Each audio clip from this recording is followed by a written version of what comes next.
Welcome. My name is Sarah. I'm the head of production here at Jewish Book Week, and I've also been fortunate enough to be working with everyone on the stage and everybody in the first row and a bit of the room on the Genesis-JBW Book Week Emerging Writers Programme. It's a programme that has been incredibly generously sponsored by the Genesis Foundation, who do all kinds of great stuff to support people emerging in the arts.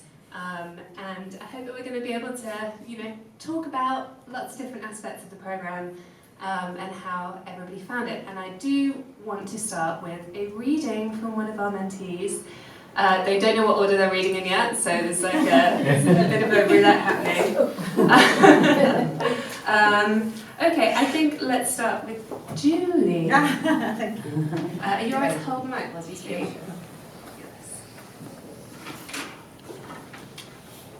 Okay, I'm Julie Noble. Last year I was lucky enough to be included in this terrific Emerging Writers Programme.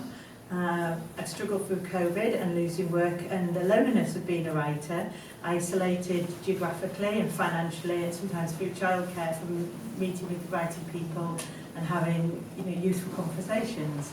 It was amazing to be told by Sarah, I was one of the 10, and our first online meeting, and I saw all these lovely faces on screen. It was just, I don't know, it's something magical to be part of this group. It's really great. The tutors, they're all fascinating, friendly, kind, and often very funny, whether they intended it or not.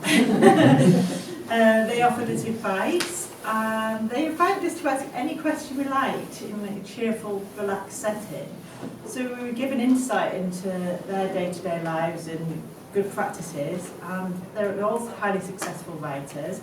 Their achievements are impressive to the point of awesome, and it was just astonishing really to sort of feel that you could talk to people in the way, and they came across on Zoom as real people. They engaged with us as colleagues in their struggle to get the best work out of our brains and onto the page. And I'd just like to thank you all for being so friendly and lovely.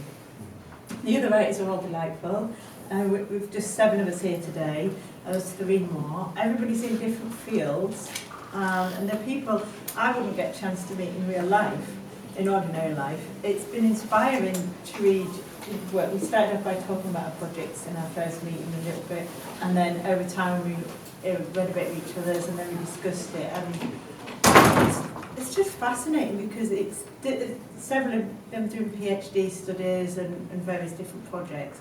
And every time you're online with them, it's like being connected with this network of terrific people, and we're just bright, full of energy, aren't we? The conversations are good, and it's very encouraging. And COVID and everything's such a dull time that this is just really innovating, and it really lit me up. Especially when the kids are upstairs in another room and the weather's cold and there's no way you could get to London for a great meeting. You suddenly have this fantastic moment in time when it is just being in a different world. So these sessions would fire my mind because obviously their subjects and practices are all different ideas and different lives.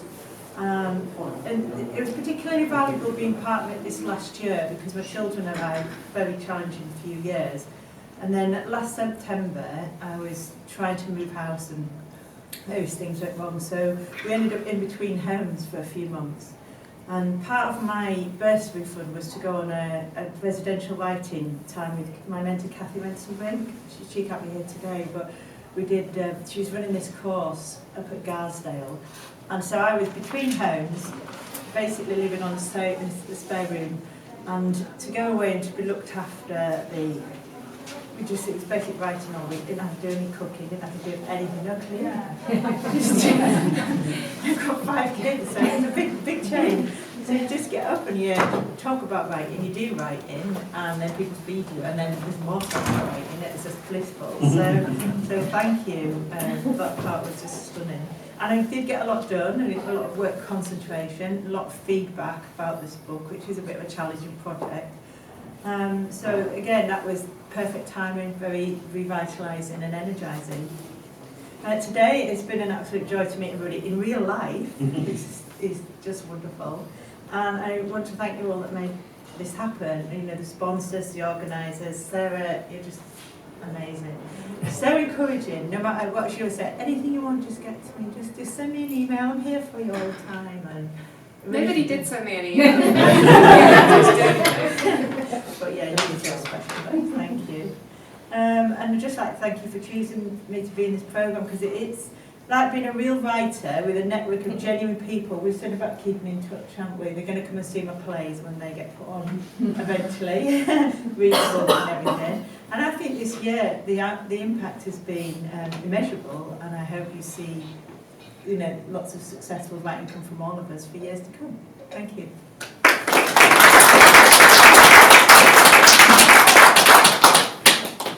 That was really wonderful, thank you. I guess the first thing that I wanted to talk about, which was an interesting question even for us when we were setting up the programme, is what is an emerging writer?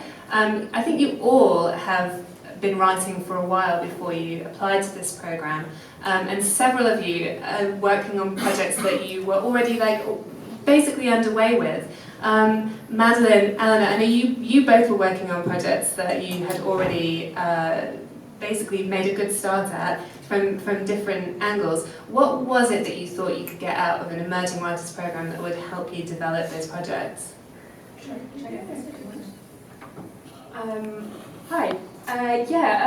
Well, so I'm going to talk about this a bit more during my extract, but yeah, my book that I've been working on during the programme is a development of my PhD thesis. So I think what I really wanted from the programme was to make that, I guess, shift in audience and tone and framing of the book, from turning it from a research project that had two particular readers in mind, my examiners, to a project that maybe would have more than two readers. So yeah, I think that's definitely the main thing that I've gained from the project as well, is and from the scheme, is trying to, I guess, think more ambitiously about it and think more flexibly about it as well, in terms of who might be interested and how I might write about it in such a way that I would reach the people who would be interested. Yeah, mine's quite similar. I'm writing a novel, and I've been thinking about writing a novel for much longer than I've been writing it. And I did a master's, and I was coming to the end of it, and I still didn't have a draft. And I applied really because I very specifically wanted to work with the wonderful mentors that are on the host. I want to thank Markovits for helping me, because it really was pivotal in getting very specific one-on-one feedback on something that is quite loose in your mind, and the structure that comes with that, the community, the group, everyone being incredibly supportive. But you know, thinking about doing something is much easier than doing it, and having those meetings and knowing that you have someone who's going to read something, it's very motivating. So yeah, thanks. Wonderful. I wonder, Madeline, if you wouldn't mind reading. You're accidentally sitting in the order that I had preordained, so please. Sure.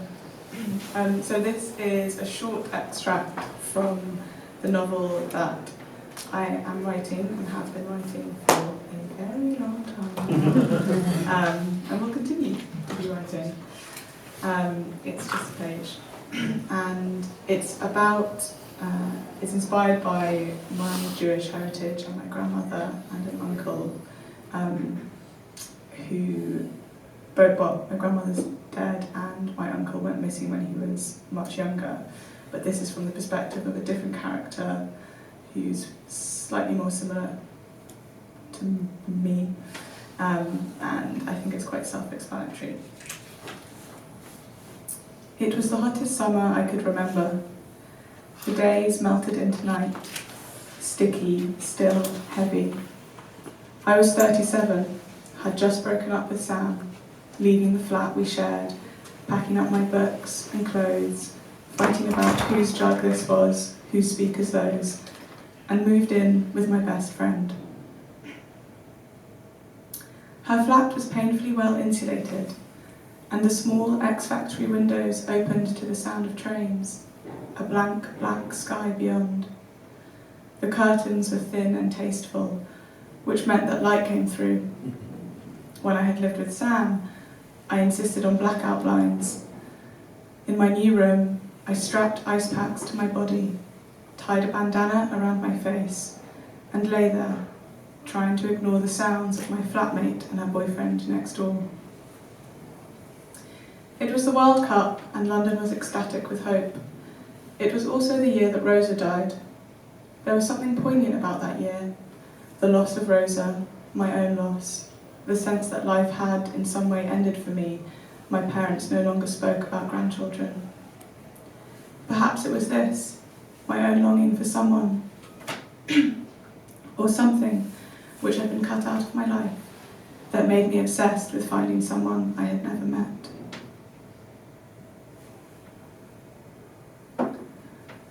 Rosa died on Christmas Day. How very Jewish of her, my mother said. But it took us until the summer to clean her things out. Speculation had been made about who should do it, since no one knew where Jean was. Eventually, my mother took charge. My mother, force of order and calm, and I helped. It was the day of the England-Croatia match, and people were going to watch it at the pub around the corner from my flat. But for me, each match was an exercise in self-preservation, and I didn't have the strength for it that day. I didn't want to see Sam. So instead, I made the hour-and-a-half's journey west to Fulham and Rosa's house. It was a journey I had made many times as a child, strapped into the back seat of the car, listening to my parents argue about whether the river route or town route was best. And again, later, as a teenager. I would drink the tea Rosa made and eat the cakes she bought. Once we went to the patisserie together to select shining apricot danishes and soft custard tarts. When we returned home, we took the basement stairs to the lower entrance. They were wet with petals from the camellia bush, and I slipped, the box of cakes flying upwards from my hands and landing in a yellow mess on the floor. Rosa salvaged what she could and said, "We'll have apricot custard instead." The basement entrance was always open, and when I asked Rosa if she was scared of being burgled, she shrugged. I now wonder if it was left open in case Jean came back. At the time, I didn't know the details, just that Rosa had a son who had left, who she didn't talk about.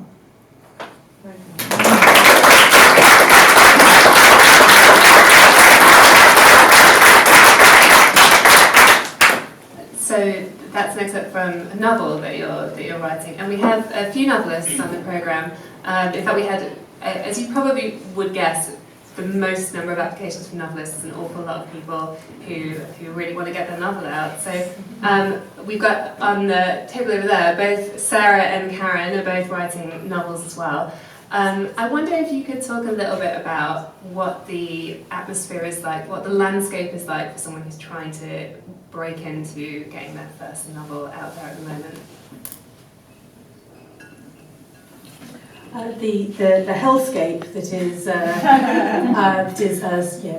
there's the initial sort of self-doubt and self-loathing that comes with attempting to write and having the audacity to do so, and then there's the trying to convince someone that you should be allowed to, say, in a professional capacity that might involve being paid at some point. But don't worry, I've still got 3-day jobs, and so that's why this programme's been amazing to actually get to spend time with a novelist and say, what's it like?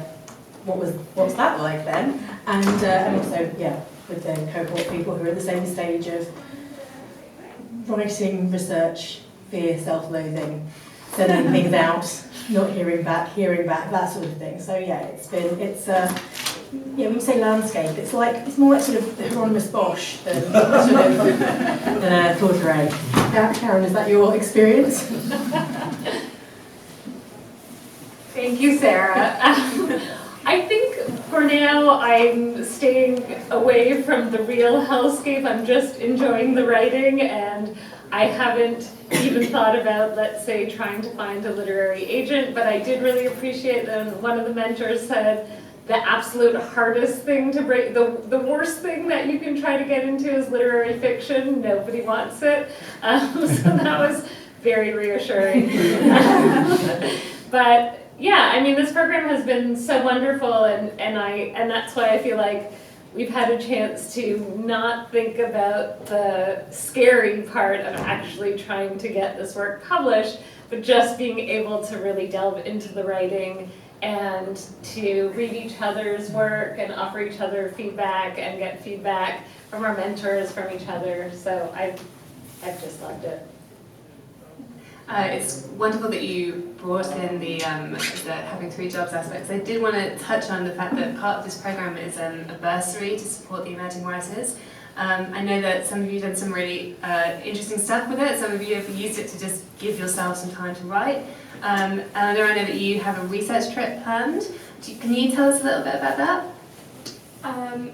Yeah, so I mean, I haven't made the trip yet because of COVID, chiefly, but I'm planning to use my bursary to travel to Chios, an island in the Mediterranean, which is quite central to my research project, and I'm really looking forward to that. I'm still in the planning stage of that trip, but it's great to have the bursary to be able to just set aside the time and know that when it's sort of relaxed and possible to do it in a way where I can focus on the research rather than on is my flight going to be cancelled. I'm really looking forward to actually travelling to some of the locations in my research and getting a sense of the place, which I think will be really transformative for when I'm getting more of a sense of atmosphere into the storytelling elements of my project. What would be really great is if we could hear your excerpt. This is an extract from my book in progress. So it's developing from my PhD thesis.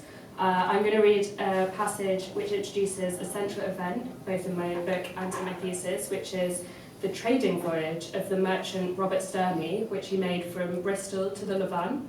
Sturmy succeeded in purchasing over £18,000 worth of Syrian and Mediterranean goods, which is over £11.5 billion in current terms. But we'll see how this voyage turned out in the following extract. This is an original medieval source, and it's my translation from the Latin.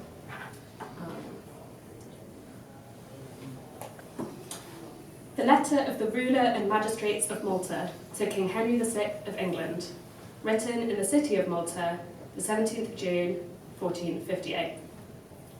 To the gathered and most illustrious and serene rulers, viceregents, dukes, princes, governors, counts, barons, captains, and to any other officials and persons present, whatsoever their status. We do declare that on the 9th of this present month of June 1458, there came from the east 3 merchant ships passing the coast of Malta, and 2 pirate warships pursued them towards the harbour. The next day, after morning prayers, we heard a great bombardment to the south of the island. Some of us ran to that place and saw those 5 ships locked together in combat. So they remained all that Saturday until sunset. At nightfall, they broke off, and they kept the peace on Sunday. But on Monday at first light, the pirates returned to the attack with cannons, catapults, crossbows, grapnels, and all kinds of weapons and dirty tactics. That day, in that very battle, 2 of the merchant vessels were seized.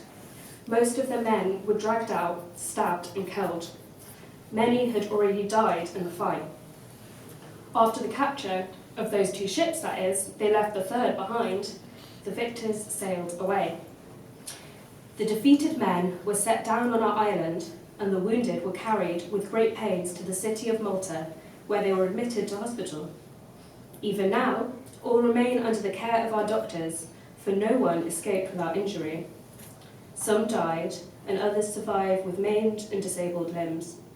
And those men told us themselves that the 2 stolen ships were English, under the command of the most serene ruler of the land of England. Their captain, God rest his soul, was named Robert Sturmy. And the ships which captured the English were and are Genoese. Their captain is that notorious pirate, Giuliano Gattilusio, of the House of Beferi of the city of Genoa.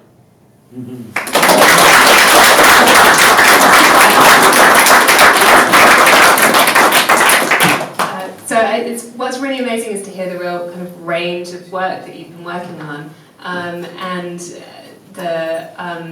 I've been lucky enough because I've been hearing you speak to know that despite the fact that a lot of the work is very different in genre, a lot of the challenges that you've been working through have been quite similar, regardless of what genre you're working in. I know that a lot of you had questions around voice and about how to frame what you were working in, and so this is the moment where I want to ask for a round of applause for our mentors who've been working with the mentees for a year now. So.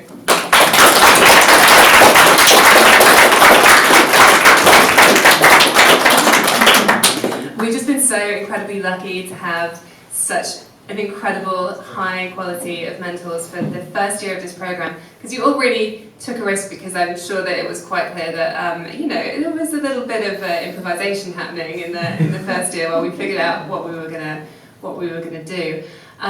Sophie, I know that you've brought with you a poem that you've been working with your mentor George on, and that your poem has been accepted for publication recently, isn't that right? Yeah, in Magma poetry. What?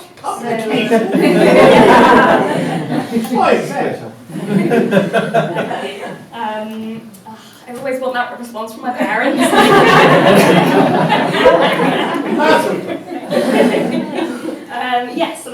So it'll be published in Magma poetry in July, and thank you George Szirtes for his edits, which I'm sure were the reasons why they enjoyed it so much. Just before I ask you to read it, could you, and actually anyone jump in who has something that they want to contribute, you talk a little bit about how the relationship between you and your mentor, don't say anything mean, how that works, like what was it like for you to have a mentor, what were you hoping to get out of it, and did it work out that way? No negatives that whatsoever. It was incredible. George was so wonderful, and that we met very regularly, I think. So it was kind of at least once a month, perhaps every 3 weeks. And so we were able to get through such a wide range of my poems. And sometimes I was scrabbling, to find ones, at the bottom of my drawer to then give to him, because I didn't want to miss the opportunity every 3 weeks. And it really, he was, because we had such a wide range of my poems, George was able to kind of pick up on my bad habits and things that I did in poems, what poems worked, kind of the show, don't tell, you're explaining too much. And it was brilliant to be able to bring in another project. So my project that I kind of pitched to Jewish Book Week, this amazing programme, was one of child development and using Piaget, Jean Piaget's work, and child development stages, sensory motor stage in particular, and look at my niece and nephew and how they're kind of learning about the world and object permanence. And this poem is about my granddad, who is kind of declining with dementia, and so I was looking at them as my lovely niece is discovering the world, another person close to me is kind of exiting it, and that kind of object permanence. It's been wonderful, thank you George, to meet me in Bristol, and kind of huddle and chase the internet around my house. Thank you. Would you read it? Yeah, of course, thank you. Ghost Grandad. I don't believe in ghosts, but I take a sandwich up to one every day. Watch it stay uneaten. We moved Grandad into the attic. He lies, refuses to wash, eat, take his pills. Grandad's body is forgetting itself with every unswallowed mouthful. We hear his footsteps while we do things alive people do. We hear the shooking of his slippers, wearing himself away with every step. He tells the carer he only has 3 grandchildren. We silently bet on which one of us he'd got rid of and who'd be next in line. We listen to the ceiling. He's sitting in the armchair under the skylight. He waits, we all wait. The bathroom is bone dry with the lack of Grandad. We hope for the sound of running water, as if Grandad might wash off Grandad and quicken the whole damn process of dying. Grandad draining out, Grandad in the pipes. I walk to escape his stale-scented non-being. I pass a pool of crocuses the same diameter as the bare tree above, as if the tree had dropped its purple in favour of the winter clouds, which are reflected in the squares of windows. When back, I climb upstairs to check on Grandad. I hope to open the door and find only sky. I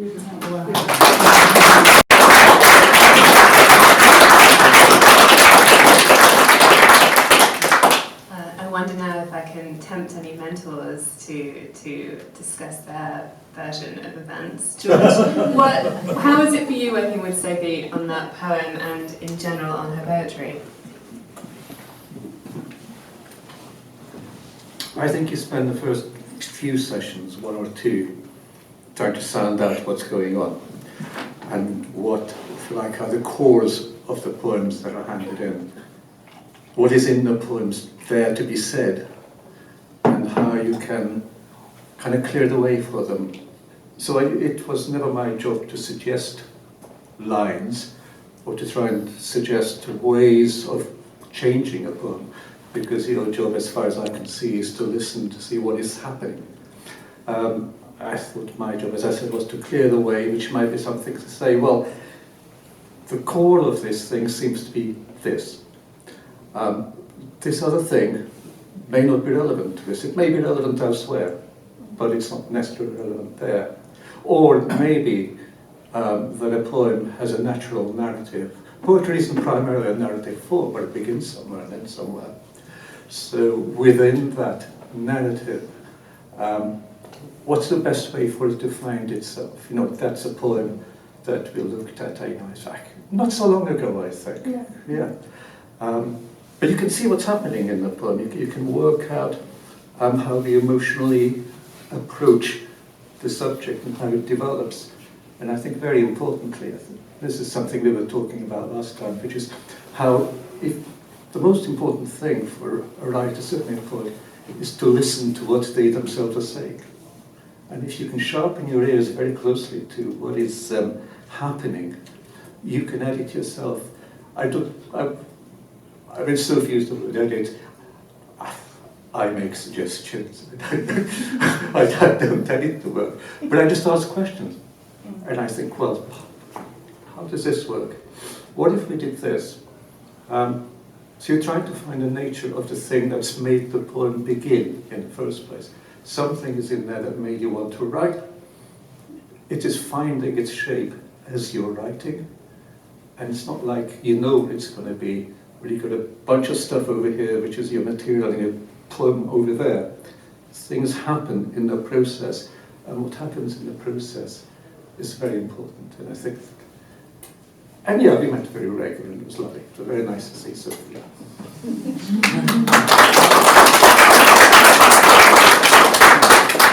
Very interesting to hear you discuss it in that way. Andy, I know that you and Sarah were working a lot on that. I think, Sarah, you said that you had 7 novels that you were trying to whittle down into one novel, and that one of the challenges you had was to decide what to send to Andy to look at, so that you could get the feedback that you needed. I wonder if you both could have a brief discussion about how that was for you.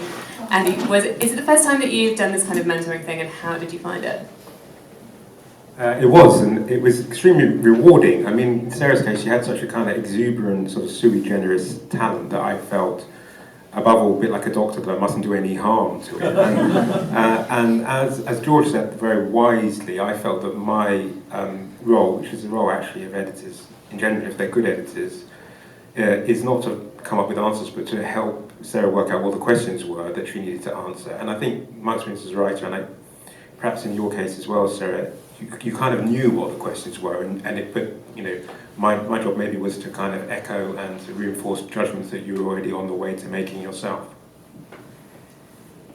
Yeah. Yes. So I think that the way that it's worked has been, I mean, it's been incredibly valuable to me, but part of my approach has been like anxious avoidant as much as anything, because I accidentally wrote a 1,000,000-word draft, which isn't a draft, it's 1,000,000 words of each decade of the 20th century set in a different city through the same family. And in that way, it's sort of like, so the novel basically happens in real time if you try and read it, and it would take you a century. So trying to work out what that would be as a first novel.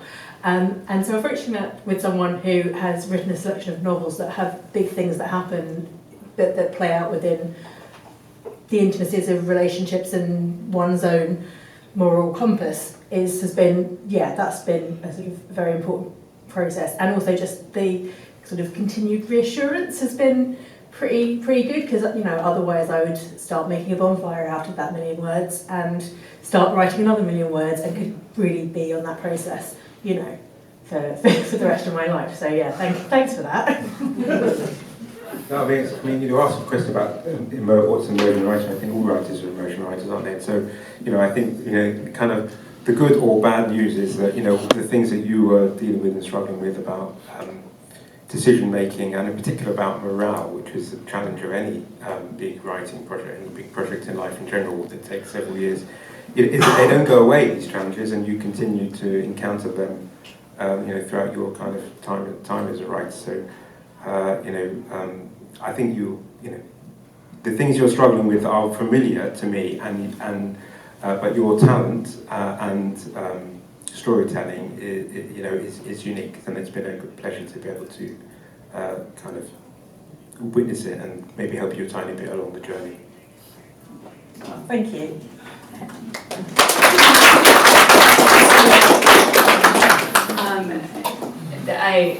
It also makes me think of you, Philip, when looking at you now, and Kavita, who is Philip's mentor. Philip, you seem to always have a question about whether you fit into the category of emerging writer, and actually, interestingly, the piece of writing that you brought with you today is not in the same genre as the work that you've been working with. So you have a kind of a multifaceted approach to writing, and I wonder how that fed into your relationship with each other as you were working together. Yes. Well, I thought people might wonder how a white-haired older gentleman could be an emerging writer. But the fact is, I've been writing for a long time, but I haven't yet emerged. And I'm really looking forward to emerging. But the great thing about, and the confusing thing about our wonderful mentors has been that we've had these masterclasses online with them. And when Tracy talks about being a historical novelist, I want to be a historical novelist. And when Szirtes talks about, or Sophie Herxheimer talks about poetry, I realise I'm actually a poet, as much as anything. And when Kavita is helping me with my non-fiction journalistic work, I realise, yes, I can do that. But actually, when I'm not trying to write a book, I'm a playwright. And I've just been working on a play about Theresienstadt, and with a wonderful actor. And I just have to tell you this story for Jewish Book Week, because Jack Claff is a writer as well. And he said, a lady came up to him once in the Cosmo Cafe and said, I love your work. It is firmly in the Jewish tradition. And he said, no, I resist the Jewish tradition. And she said, yes, that is the Jewish tradition. So I loved this. But yes, apart from our wonderful mentors, the cohort has been the peer support has been wonderful. And writers, I blush to tell you, are somewhat competitive. And occasionally envious. But we have all found each other to be very generous supporters of each other's work, and so that has been a real blessing, as well as the wonderful, gentle instruction and encouragement from the mentors. Yeah, thank you. I wonder if I can ask Karen to read her piece. Sure, thank you. Hi, I'm Karen Scanasi. I've been working with Tracy Chevalier, which, by the way, started off very daunting to me. But Tracy has been incredibly helpful because I am an academic and my nature is to teach. And Tracy, who writes historical fiction, which teaches us a lot, but does it in a really light touch way, so we're always engaged by the drama, has been an inspiration. So I'm going to read a short excerpt from Ness, which is the name of my novel in progress. Ness is the story of a 9/11 widow who looks to the lives of her two grandmothers to help her figure out how to go on in the face of despair. One grandmother grew up in Poland and was the only member of her family to survive the Holocaust. The other was from the Levant, born in Beirut and raised in Cairo, where Jews lived comfortably amongst their Muslim and Christian peers and prospered until they were forced into exile following the creation of the State of Israel. In this passage I'm going to read, a very young Fortuné Tawil, the Beirut-born grandmother, has been abandoned by her father, and she is traveling south with her mother, called the Bitter Aguna, and her four sisters. The first stop they make is in Haifa, where they learn about the changes afoot there. The year is 1908. The sun is setting on the second day of their adventure when the Tawils arrive in Haifa, that burgeoning city on a hill with its sweeping views of the bay. They have traveled only 102 kilometers due south, but the sea smells brinier here, the clay fresher. By the base of Mount Carmel, they see, among the palm trees, the solid red-tiled roofs and green shutters of the buildings constructed by German Templars come to Zion to await the Messianic era.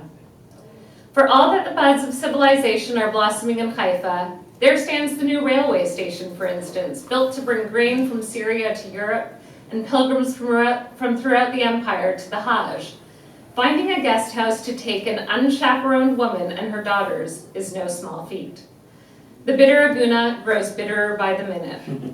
At last, they enter a guest house managed by an old Christian widow who tells them she has come down the coast from their very own Beirut, and the shackles of her tyrannical and bigoted husband cast off, she can do as she likes, even, she adds magnanimously, take in unattended Muslim girls. The guest house is built of stone, a squat but handsome building with an inner courtyard. The girls stretch their limbs, made stiff from over 40 hours confined to their carriage. Soon after their baggage is removed to their room, they meet a woman called Aisha, also accompanied by young daughters. These are Fatima, Naiwa, Mariam, and Khadija. The Bitter Aguna doesn't reciprocate. Silent is she on the names Clara, Rochelle, Victoria, Fortuné, Adele. Still, the two sets of girls from opposite corners of the Ottoman Empire smile shyly at each other across the firelit lounge, and soon the older girls are engaging in competitive sheshbesh matches. Adele and Khadija take turns on the wooden rocking horse, and Fortuné, too young to play sheshbesh but fancying herself too mature to ride a rocking horse, hurdles between the older girls and the younger ones, watching them all hungrily and cheering on her sisters. The mothers, scolding their daughters from time to time, drink tea. Inside the thick walls of the guest house, the evening feels pleasant, calm. As she retires for the evening, Aisha hands the newsletter she's holding to the Bitter Aguna, promising an inspirational read. The Christian, she says, is onto something. We need to watch out, not only the Christians, but we Muslims too, before we are overrun with Jews. Do you read? If so, read it, sister. She then smiles warmly, and putting her hand on the Bitter Aguna's shoulder, wishes her fellow sojourner a Laila Saida. The Bitter Aguna waits for Aisha and her daughters to disappear up the stairs before she reads the newsletter to her own daughters, never worried about sheltering childlike ears. Fortuné shudders at hearing Yehoods written as enemies, and wonders if where they are isn't worse than where they had been, and if where they are going won't be the worst yet.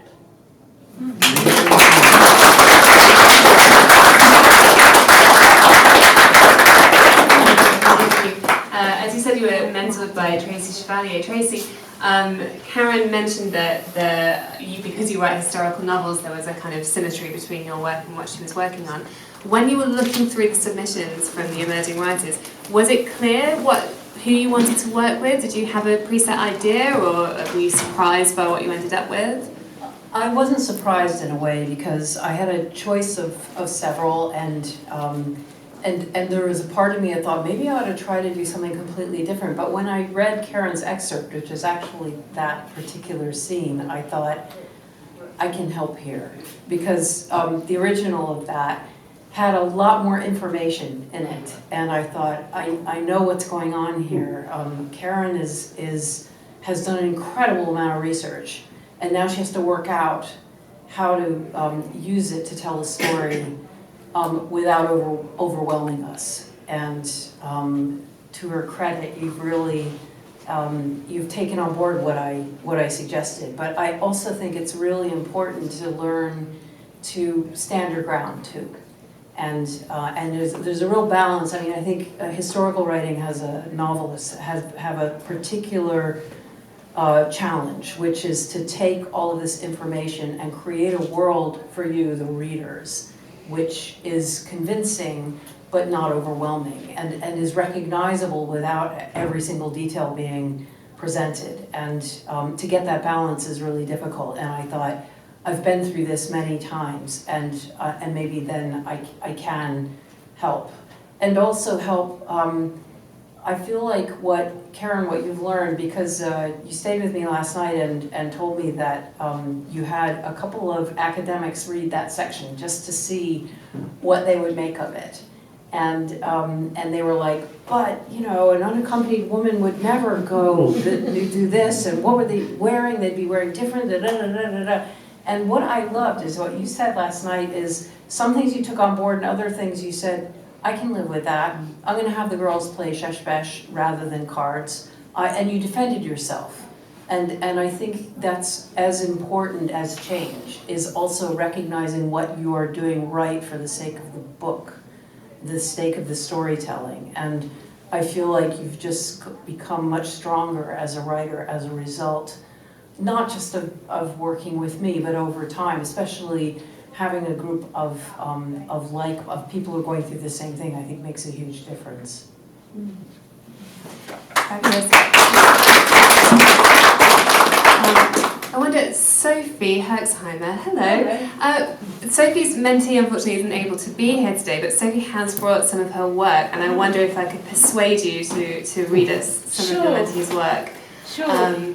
So Sophie, when she was selecting her mentee, struggled to decide because there were so many people that she really was keen on, and I think in the end you said, I must have the mushroom hunter. I think that's what you said. I just loved I love the proposal that Linda had put in. Linda Ford is my mentee. Would you mind just coming around? Sure. So you can use the microphone. Yeah. Thanks, Sophie. So Linda Ford is the name of my mentee, and I loved her modest proposal in a way, that she sent me these very tender and forensic observational poems about very small things like lichen, and she didn't really lead with, you know, who she was. She led with what she was looking at, and I just admired that, and in the end that's what won me round. I just thought, well, I'd be very happy to look with you at these very detailed natural observations, and I think I'm going to learn a lot as well, and I felt there was a lot in it for me, which is nice. And it was a joy to me to work with somebody whose work covers such very different matter from my own. I'm very urban, and her work was very rural in a way, and I love those kind of contrasts where you get to look at something you don't normally look at, and you get to find something out.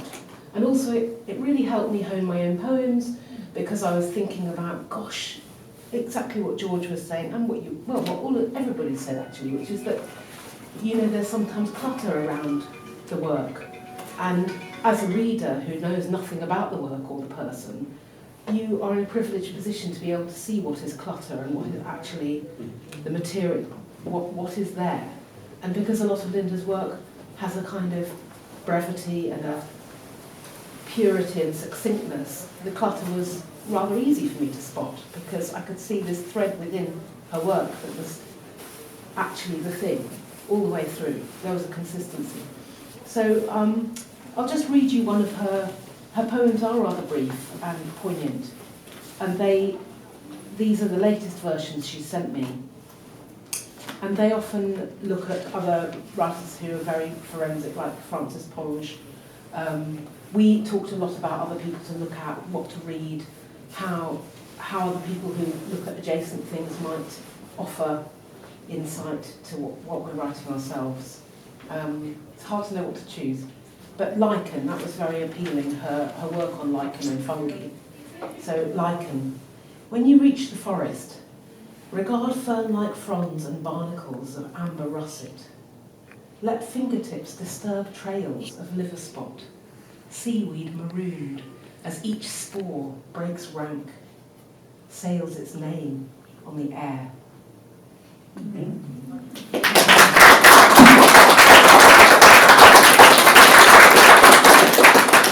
you so much.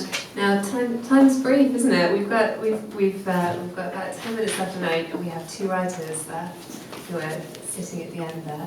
And the reason that I wanted to ask you both to read at the end is because you both happen to have pieces that are quite relevant to current events. And just before I ask you to read them, I wondered if your mentors, so Sarah's mentor and Philip's mentor, if you had anything to say about how work evolves with time, how you change your mind about what you're writing about. Any thoughts?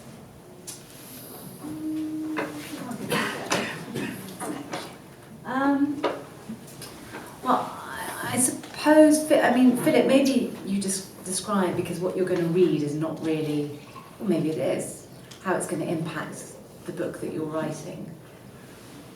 Not at all. It's completely separate. I'm afraid I was just so affected by the situation in Ukraine, so I found myself writing a poem. So that's what I'm going to. But Philip's book is going to be about people who later on in life have New beginnings. And what I loved when I read the submissions was the hopefulness of it. And when we spoke, we were talking about how we talk about current events, how COVID impacts that or not. And I think that when you're writing about, journalism, non-fiction, you have to be mindful of that. And you say that the poem that you're going to read, Ukraine, won't impact that, but we don't know. You might meet somebody whose life has changed because of that, or they want to take a different turn in life, or they're in some dead-end job that they hated, and this has made them reevaluate. And I think that you have to be open and susceptible to that all the time, just as you have to be open and susceptible to yourself. And what I've tried to get Philip to do was think about himself in this journey. So he's already talked to us about the many things that he does, but what was the big change in his life? And how do you use that as a thread throughout your own book? And events might change you and what you then decide to do. And so I think you have to always, certainly in journalistic non-fiction, be alive to that, because that's the world we live in, isn't it? That was so helpful, because my project is about new beginnings, people who start over, start afresh. And Kavita was saying to thread in the story of how I've made new beginnings in life, over the rather checkered career. And so that has been so transformational, really, to what I'm doing. And I think everything you write has some autobiographical element. You can't help it as the writer, but to actually weave it in, that was so helpful. Thank you, Kavita.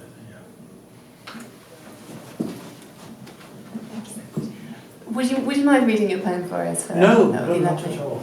I'm nervous because I'm surrounded by poets, and also because I haven't read this yet. I wrote it this morning, and I haven't even read it to my dear wife Lizzie, who said, you should read it to me at least to see if it's all right. But I didn't dare, so why I dare to read it to you, I don't know. So it's called No Words. Words there are, no.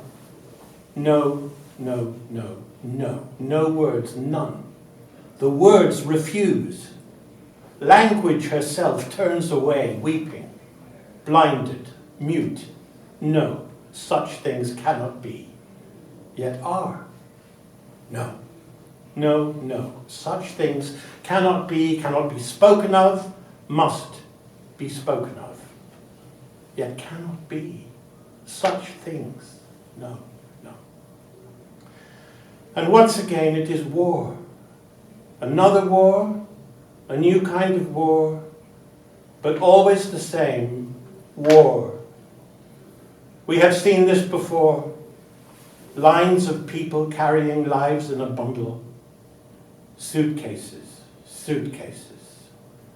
Bundles of people waiting underground, faces brave, despairing, bewildered, blood-stained. Broken glass, shattered bodies. Sudden death, slow death. Such things cannot be. No, not now, today. No. When so often we have said, we have sworn, never again. Never again. Words there are no. But for a prayer, for prayers we need no words. Yes, even so. Still we can pray.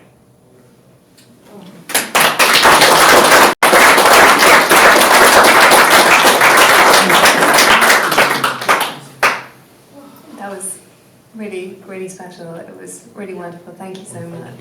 And I think it's really wonderful to be kind of concluding the discussion today on a note about how writing really does change the world. And that's why we're all here at Jewish Book Week. That's why we have a festival every year and we gather together to talk about the things that affect everybody and why we think that, you know, this Emerging Writers Programme is a really significant part of our activity in that sense, to put new writers together with more established writers to foster those relationships and links and to really encourage our development as a community who share so much and who also sometimes disagree on things in a way that can progress everybody. So Sarah, I'm afraid that you're concluding our event with your reading, which is from your novel, In Progress. Yes. And afraid it's not the happiest note to is it or is it? So, you know, I'm not going to explain too much about the novel because there's quite a lot of it. So we're just going to go A million words. thereabouts. So we're going to go for a bit that is near Odessa in the early 20s. No, I added an extra paragraph to the bit I sent you just so that we would end at least with a joke, if possibly a dark one. Okay. The novel is currently called 3 Jewish Children with Alligator. David Mendelvich Valavinsky, chartered mechanical engineer, visiting professor of Moscow Technical School and the universities of Lvov, Kiev and Odessa, myopic, crackpot, distracted father, indifferent husband, and holder of some 27 unique patents describing the sliding door system for the Imperial Russian Railway network, was a lot of things. But a fool he was not. The first army that came had press-ganged his elder brother Velvel into a death march across the Crimea. When the second army came, Dov took his younger brother Solomon by the ear and sat him on the anvil in his father's workshop, and using a set of forge tongs and a sledgehammer, removed both of Solomon's big toes, and then his own. No marching in the mud and tundra for them. He was 16 then, and neither knew nor cared much for politics, but then, as now, he could compute the next numbers in a sequence and understood that life was about to get very political indeed. In years to come, the difficulty and daring of his escape with invalid wife, 3 young daughters and a suitcase full of patent certificates would be greatly exaggerated by his appalling rabble of highly pitched voices that surrounded him. It had, in fact, been a very straightforward and orderly process. Bureaucratic at times and expensive, with a lot of dull waiting about. With the exception of the 2 policemen he had had to kill and push from a train 3 miles east of Lvov, the journey had been without incident or interest. And even that was through luck as much as calculation and brute force, the work of an opportune moment with their 2 fat heads connecting at the ocular orbit at the exact same moment the train partially derailed over a stretch of stolen or tampered track. There had been a clear escalation. On October 1st, Mendel Mendelovich Valavinsky, father of Vel's deceased, David and Solomon, was beaten to death in the smithy of which he had been proprietor and blacksmith, in the same suburban shtetl to which he had been herded some 10 years earlier. The fight with the soldiers, who had come to relieve him of his rights of property, citizenship and residence in the region, proved to be Mendel's last, not least in part due to the variety, quality and sheer weight of the hardware on display at M. Valavinsky Ironmongery, Blacksmith and Sons. It was unclear which of the tools of his trade had delivered the final blow, the Stilson wrench or the Ditking spanner, but the latter was by far the heavier, better balanced and a frankly superior product. The next day, as Dov had read Kaddish over the considerable bulk and caved-in skull of his dead father, his brother Solomon robbed the family blind. He had stripped down the ironmongery and workshop, emptied the cash register and carted off the safe in its entirety. Solomon had carried off the best of the furs and the silver candlesticks and the family's papers and deeds and official documentation, 1 chicken and a violin, and ran as far and as fast as his 8 remaining toes would carry him. I should have cut his fucking feet off, thought David.